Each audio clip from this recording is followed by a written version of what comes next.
পুথিভঁৰালৰ সৌজন্যত আৰু বনগাঁও গাড়ীগাঁওবাসী ৰাইজৰ সহযোগত আমি এই বনগাঁও গাড়ীগাঁৱত এখনি নিৰ্বনাক্ষ খেল উদ্বোধন কৰিছোঁ আজি। আৰু আমাৰ খেল সমাপ্ত হ'ব 23 তাৰিখে আমি সমাপ্ত কৰিম বুলি ভাবিছোঁ। যদি কিবা কাৰণবশতঃ আমাৰ অসুবিধা হয় তেতিয়া আমাৰ 24 তাৰিখে শেষ কৰিম। আৰু আমাৰ ইয়াত প্ৰাইজ মানি হিচাপে প্ৰথম পুৰস্কাৰ আমি 50,000 ধাৰ্য কৰা হৈছে।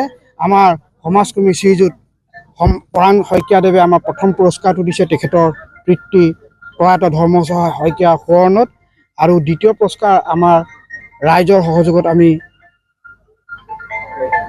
দ্বিতীয় পুৰস্কাৰটো আমি দিছোঁ। আৰু আমাৰ প্ৰাইজ মানি হিচাপে এই 80,000 টকা আমাৰ দিয়া হৈছে। আৰু man of the series, man of the match সকলোবোৰ আমাৰ ইয়াত দিয়া হৈছে। আৰু জইণ্ট ফিজ হিচাপে আমাৰ 2500 টকা ধাৰ্য কৰা হৈছে। আমাৰ গোলাঘাট জিলাৰ আমাৰ গাড়ীগাঁও খেলপথাৰত আমাৰ এই খেলখন অনুষ্ঠিত হৈছে। ক্ৰীড়া মাধ্যমেৰে আমি সমাজত আমাৰ যুৱ প্ৰজন্মক প্ৰতিষ্ঠা কৰাৰ বহুতো সুবিধা আছে।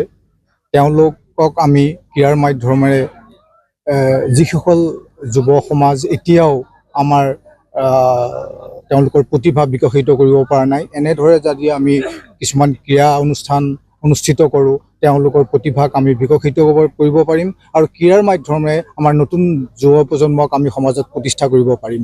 ই এক অতি আদৰণীয় পদক্ষেপ। গাড়ীগাঁও ক্ৰীড়া সন্থাই যি পদক্ষেপ লৈছে তেওঁলোকক মই আদৰণি জনাইছোঁ আৰু তেওঁলোকক মই ওলগনি জনাইছোঁ। আগন্তুক দিনত যাতে তেওঁলোকে এনেকুৱা চেষ্টা অব্যাহত ৰাখে তাৰ বাবে মই তেওঁলোকক আহ্বান জনাইছোঁ।